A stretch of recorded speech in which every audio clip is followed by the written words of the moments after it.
নমস্কার তোমাদের সবাইকে সানা স্মাইল এডুকেশন সেন্টারে স্বাগত জানিয়ে আজকের পর্বটি শুরু করছি। আজকে তোমাদের জন্য নিয়ে চলে এসেছি তোমরা যারা নবম শ্রেণীর ফার্স্ট ইউনিট টেস্ট পরীক্ষা দেবে তোমাদের জন্য রায় ও মার্টিন প্রশ্নবিচিত্র থেকে আজকে সমাধান করে দেখাবো ইতিহাস বিষয়ে মডেল 10 এর যে সমস্ত ছোট ও বড় প্রশ্নগুলো আছে সমস্ত প্রশ্নের উত্তর সমাধান করে এই ভিডিওতে দেখাবো।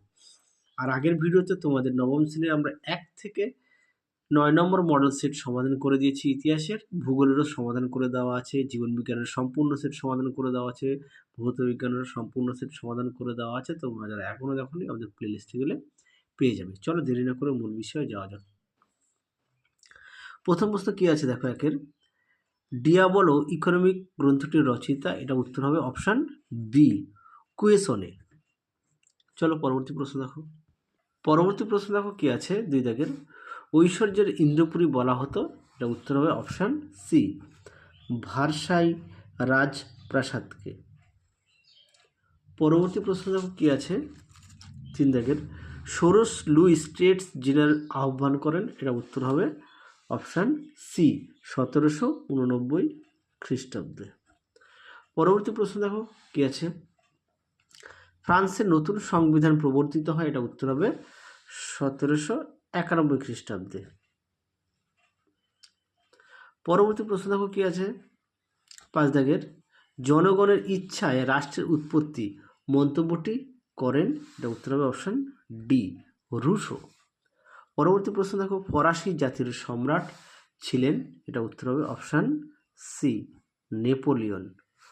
পরবর্তী প্রশ্ন দেখো কি আছে, মহাদেশীয় অবরোধ প্রথা জারি করে, এটা উত্তর হবে অপশান বি ইংল্যান্ডের বিরুদ্ধে ফ্রান্স।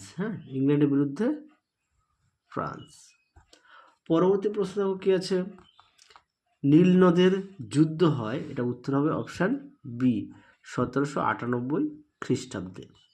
পরবর্তী প্রশ্ন দেখো কি আছে, দ্বিতীয় জাস্টিনিয়ান কাকে বলা হয়, এটা উত্তর হবে, এটা সবাই তোমরা জানো, নেপোলিয়নকে। আচ্ছা পরীক্ষা কিন্তু আসে যে কাকে কেন, বা পরীক্ষা আসে যে নেপোলিয়নকে দ্বিতীয় জাস্টিনিয়ান বলা হয় কেন, খুব আসে প্রশ্নটি, তোমরা অবশ্যই পড়বে। এই প্রশ্নটি তোমাদের অনেক মডেল সেটে দেওয়া ছিল। পরবর্তী প্রশ্ন দেখো নেপোলিয়নের জীবনের শেষ যুদ্ধ ছিল, এটা উত্তর হবে অপশান সি ওয়াটারলুর যুদ্ধ। চলো এবার আমরা স্তম্ভ মেলাওটা তোমাদের দেখাবো কি আছে।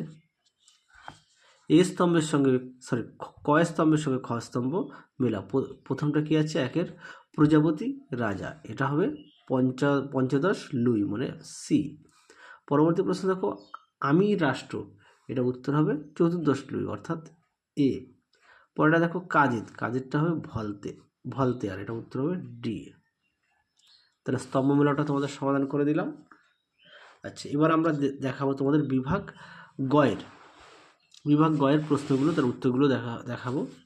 প্রথমে আছে কি লেতর দ্য ক্যাশে কি, চলো উত্তরটা দেখো।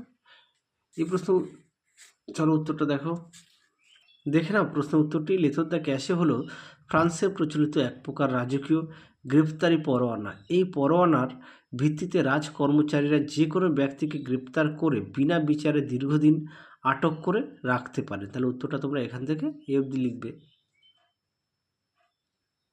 তার আগে আরও একটা গুরুত্বপূর্ণ কথা বলি, তোমাদের নবম শ্রেণীর ইতিহাস ও ভূগোলের সাজেশান দেওয়া আছে উত্তর সহকারে, তোমরা যারা এখনও দেখোনি আমাদের প্লেলিস্টে গেলে পেয়ে যাবে। চলো পরবর্তী প্রশ্ন দেখো কী আছে, প্যাট্রিশিয়ান ও প্লেবিয়ান কারা, এই প্রশ্নটাও আসে পরীক্ষায়। দেখো উত্তরটি দেখে নাও, প্যাট্রিশিয়ান কারা, উত্তরটা দেখো লিখে দেওয়া আছে। ফরাসি বিপ্লবের আগে ফরাসি সমাজের অভিজাতরা প্যাট্রিশিয়ান নামে পরিচিত ছিল। আর প্লেবিয়ান কারা, দেখে নাও, ফরাসি বিপ্লবের আগে ফরাসি সমাজের তৃতীয় শ্রেণীর মানুষেরা প্লেবিয়ান নামে পরিচিত ছিল। তাহলে উত্তরটা এখান থেকে এই অবধি লিখবে। এটাও এই প্রশ্নটা দেখে নাও, এই প্রশ্নটা পরীক্ষায় আসে, যদিও তোমাদের এই মডেল সেটে দেওয়া নেই কিন্তু আসে, সাইকেলত কাদের বলা হতো, এই প্রশ্নটা গুরুত্বপূর্ণ। আচ্ছা পরবর্তী প্রশ্ন দেখো, টিলসিটের সন্ধি কবে কাদের মধ্যে হয়, চলো উত্তরটা দেখো। দেখে নাও টিলসিটের সন্ধি কবে কাদের মধ্যে হয়, লিখে দেওয়া আছে, তোমরা একটু দেখে নাও।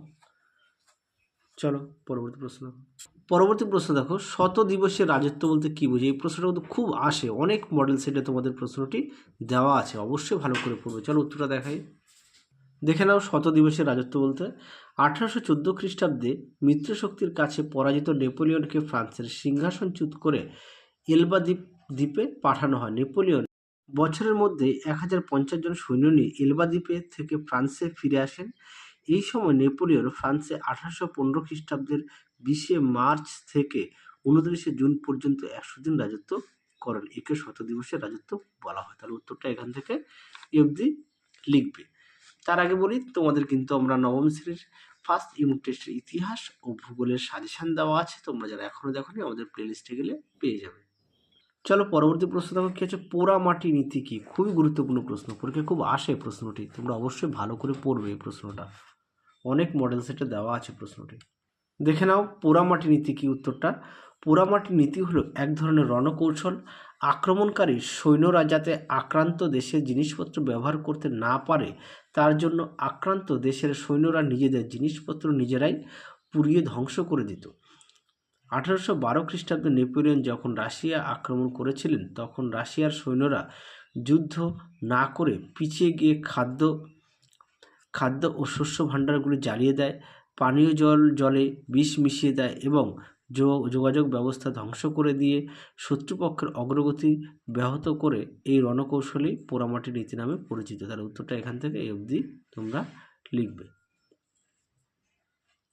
চলো পরবর্তী প্রশ্ন আমরা দেখব। আচ্ছা, এবার আমরা দেখব বিভাগ ঘয়ের প্রথম প্রশ্ন কি আছে, বাস্তিল দুর্গের পতন ও তার গুরুত্ব কী ছিল? এই প্রশ্নটাও গুরুত্বপূর্ণ, তোমাদের অনেক মডেল সেটে প্রশ্নটি আছে। এই প্রশ্নের মান কিন্তু 4 নাম্বার, 2টি প্রশ্ন তোমাদের লিখতে হবে, 3টি প্রশ্ন দেওয়া থাকবে। দেখে নাও প্রশ্নটি, তার উত্তরটাও দেখে নাও, সুন্দর করে দেওয়া আছে, গুরুত্ব দেওয়া আছে, দেখে নাও। এই পর্যন্ত উত্তরটা লিখবে। প্রশ্নের পাশেই তোমাদের পেজ নাম্বার দেওয়া আছে, বই থেকে তোমরা অবশ্যই পেজ নাম্বার দেখে পড়ে নেবে। চলো পরবর্তী প্রশ্ন দেখো। পরবর্তী প্রশ্ন দেখো, ফরাসি বিপ্লবে নারী সমাজের ভূমিকা উল্লেখ করো। চলো উত্তরটা দেখো, দেখে নাও। প্রশ্নের উত্তরটি সুন্দর করে দেওয়া আছে, প্রশ্নটাও দেখে নাও, যাদের বই আছে অবশ্যই বই থেকে পড়বে। দেখে নাও উত্তরের বাকি অংশটুকু দেখে নাও সুন্দর করে, 3 নম্বর 4 নম্বর 5 নম্বর পয়েন্ট দেওয়া আছে, এই পর্যন্ত উত্তরটা লিখবে। প্রথম অংশটা আরও একটু দেখায় তোমাদের যাতে সুবিধা হয়। চলো পরবর্তী প্রশ্ন দেখো। আর তোমরা বড় প্রশ্নগুলোর ক্ষেত্রে অবশ্যই বাড়িতে না দেখে লেখা প্র্যাকটিস করবে। চলো পরবর্তী প্রশ্ন দেখো। পরবর্তী প্রশ্ন, কোড নেপোলিয়ন কি? এই প্রশ্নটা গুরুত্বপূর্ণ। দেখে নাও কোড নেপোলিয়ন, উত্তরটা তোমরা এখান থেকে লিখবে, আরও আছে দেখাই। দেখে নাও উত্তরের অংশটুকু, প্রবর্তনের কারণ, আইন সংহিতা রচনা, বৈশিষ্ট্য, এই পর্যন্ত উত্তরটা লিখবে, এই পর্যন্ত উত্তরটা লিখবে। চলো পরবর্তী প্রশ্ন দেখব।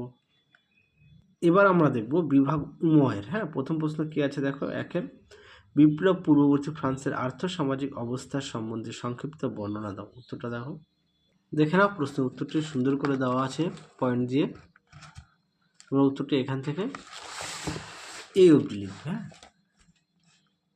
এই অবধি উত্তরটা লিখবে।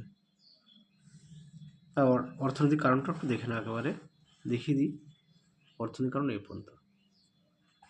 পরবর্তী প্রশ্ন দেখো কি আছে 2 দাগের, নেপোলিয়ন বোনাপার্টের উত্থান ও ক্ষমতা দখল আলোচনা করো। দেখো উত্তরটি দেখে নাও, প্রশ্নের উত্তরটি সুন্দর করে দেওয়া আছে,